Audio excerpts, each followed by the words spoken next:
नमस्कार, ये है पार्लियामेंट्री बिजनेस और मैं हूं आपके साथ आयुषी ओझा। हैदराबाद नगर निकाय चुनाव के नतीजे सामने आ चुके हैं। ग्रेटर हैदराबाद नगर निगम चुनाव में सत्तारूढ़ टीआरएस ने सबसे अधिक 55 सीटें जीती है। वहीं बीजेपी ने अपने प्रदर्शन से सबको चौंका दिया है। पिछले चुनाव में 4 सीटें जीतने वाली बीजेपी ने 48 सीटों पर जीत हासिल की है। वहीं ओवैसी की पार्टी AIMIM ने 44 सीटें जीतकर अपना पिछला प्रदर्शन दोहराया है। वहीं अगर बात करें कांग्रेस की, तो उसके खाते में 2 सीटें गई हैं। चुनाव में जीत भले ही तेलंगाना राष्ट्र समिति की हुई हो, लेकिन किंग मेकर AIMIM के सांसद असुद्दीन ओवैसी को ही माना जा रहा है। असुद्दीन ओवैसी की पार्टी की ओर से सिर्फ 51 सीटों पर ही चुनाव लड़ा गया था। वहीं बीजेपी को 48 सीटें मिली और पार्टी दूसरे नंबर पर रही।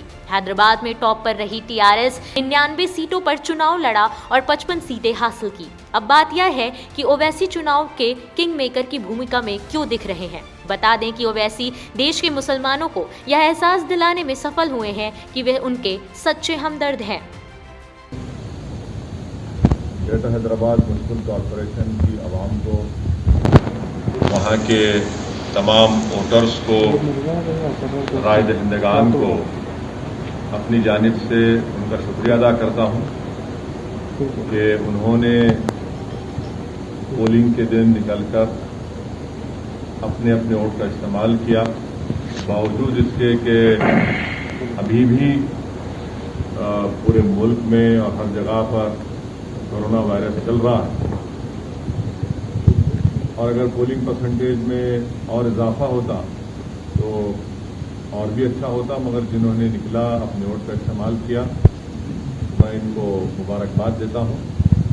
और क्योंकि उन्होंने हमारी जमहूरियत को मजबूत करने का और जो आवाम को एक मौका मिलता है 5 साल में एक मरतबा अपने वोट को डालने का, उन्होंने उसका इस्तेमाल किया।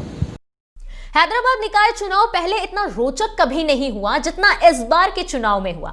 दरअसल यह चुनाव इसलिए भी खास बना क्योंकि बीजेपी की तरफ से सभी पैतरे आजमाए गए। बीजेपी ने नगर निकाय के चुनाव में स्टार प्रचारक उतारे, जो शायद ही पहले कभी हुआ होगा। इस चुनाव में बयानबाजी भी काफी देखने को मिली। कभी बीजेपी की ओर से ओवैसी पर वार हुआ तो कभी ओवैसी ने बीजेपी पर पलटवार किया। यहां तक कि बीजेपी की तरफ से तो असुद्दीन ओवैसी को जिन्ना का अवतार भी बताया गया।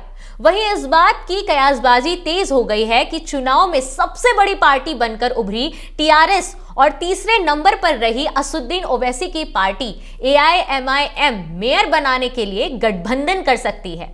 हालांकि बीजेपी दोनों पर परोक्ष रूप से एक दूसरे की मदद करने का आरोप लगाती रही है।